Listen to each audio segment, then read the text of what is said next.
Bonjour. En cette fin de semaine de la fête du travail, célébrons tous les efforts qui construisent la société humaine et tous ceux aussi qui soutiennent l'unité, l'harmonie dans le peuple. Le Seigneur soit avec vous.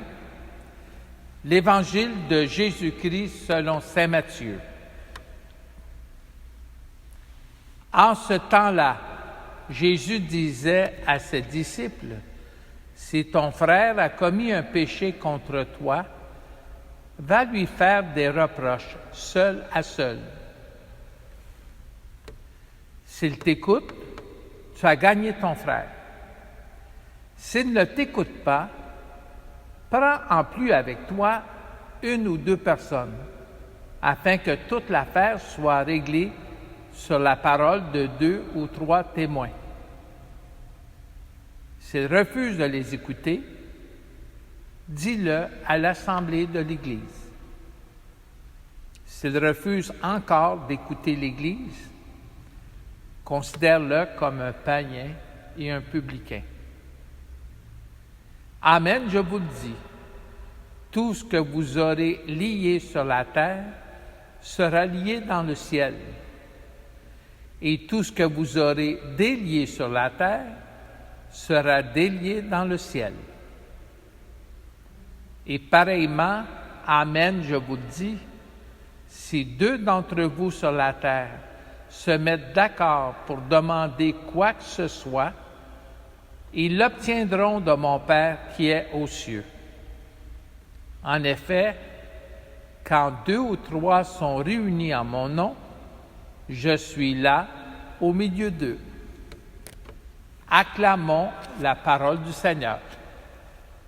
Louange à toi, Seigneur Jésus.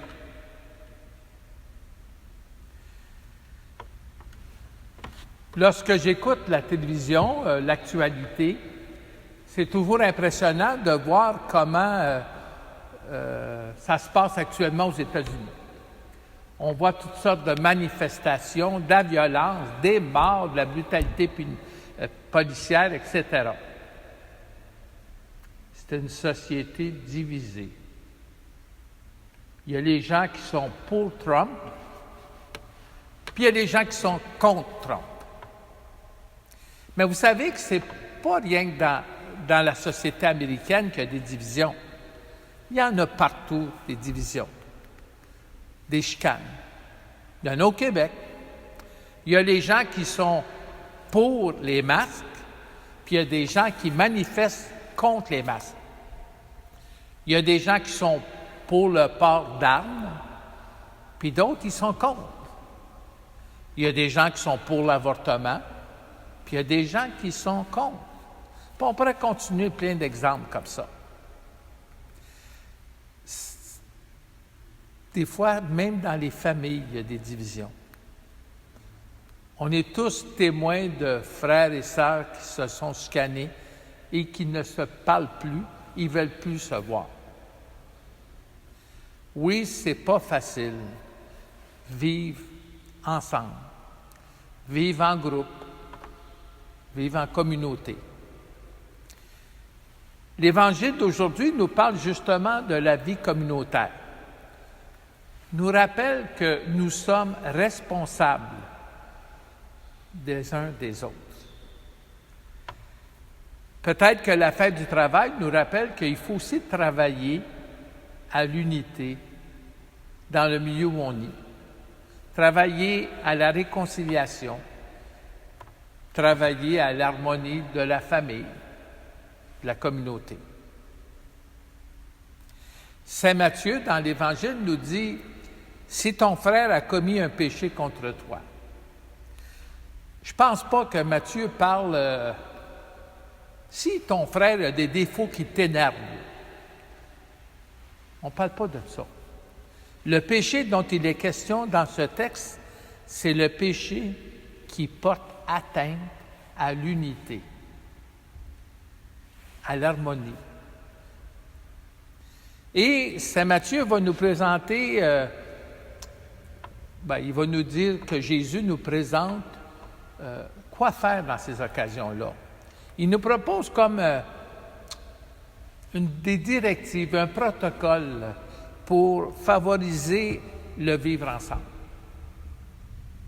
Bon, d'abord, je pense que c'est important de revenir à la lecture de Saint Paul dans l'Évangile d'aujourd'hui.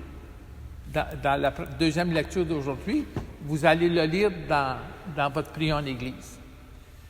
Saint Paul, il dit « N'ayez de dette envers personne, sauf celle de l'amour mutuel. » Puis il ajoute, puis ça c'est important, « L'amour ne fait rien de mal au prochain. » Alors ça, c'est comme le principe qui est derrière la démarche que Jésus nous propose. Une démarche en 4 étapes. Bon, la première, c'est l'évidente. Va d'abord lui parler seul à seul. Il nous dit, bien, quand il y a un problème comme ça, là, tu vois qu'il y a quelque chose qui est pas correct, prends le temps d'aller parler avec lui. Dis-le pas à tout le monde, sauf à lui. Va le voir d'abord, parle-lui seul à seul.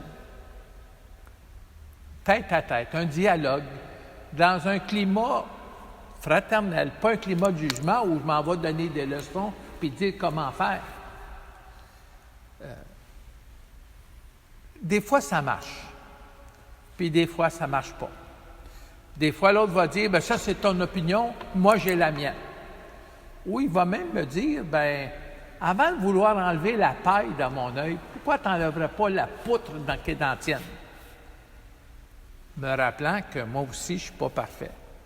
Moi aussi, j'ai mes défauts, mes péchés. Dans ce temps-là, tu passes à la deuxième étape. Si chacun est campé dans leur position puis il n'y a pas moyen de s'entendre, bien, amène une ou deux autres personnes dans l'échange.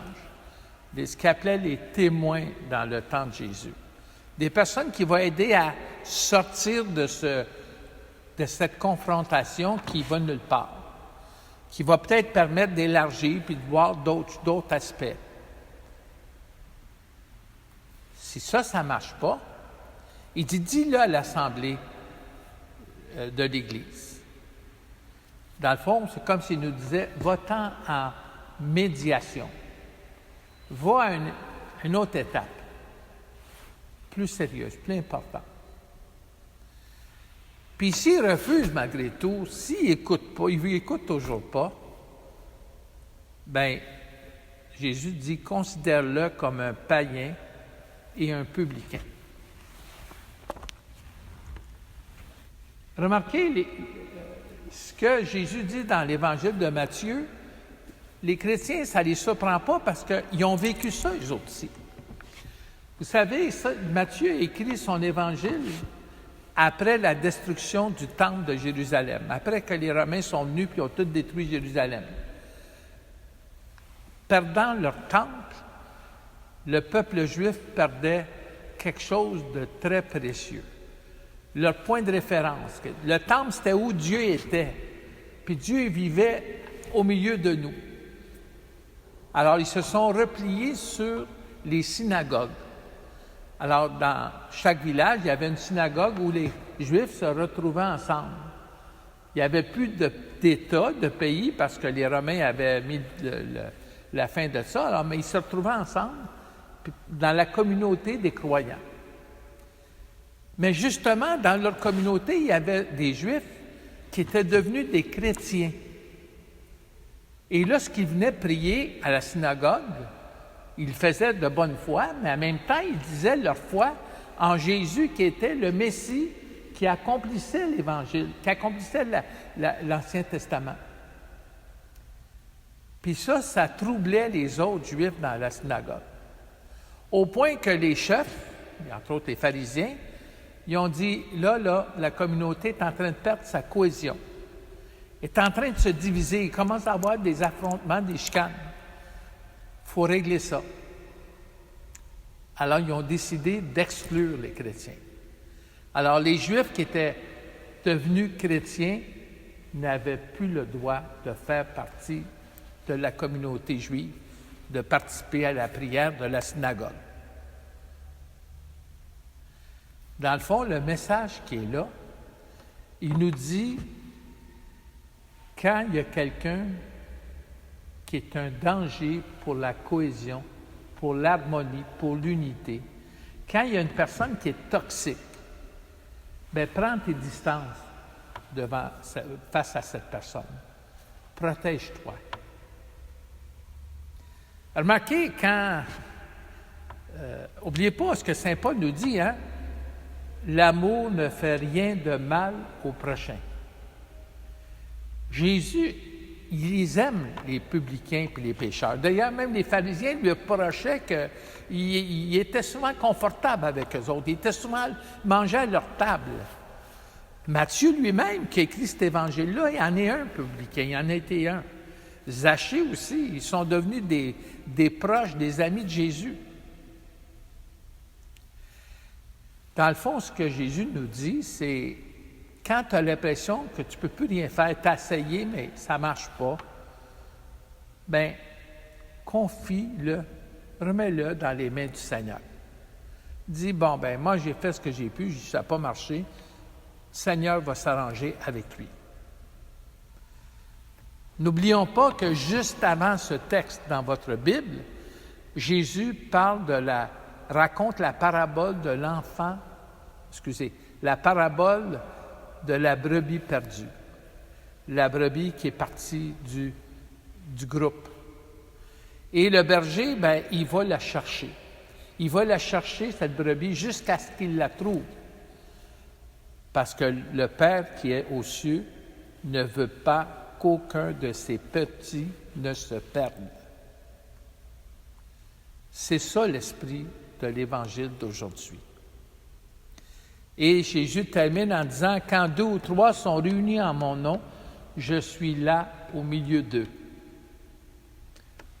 Le Christ est présent au milieu de notre assemblée, de notre communauté. Il va nous aider dans toutes nos démarches pour vivre l'unité entre nous, l'unité dans la communauté. Amen. Que Dieu Tout-Puissant vous bénisse, le Père, le Fils et le Saint-Esprit. Amen.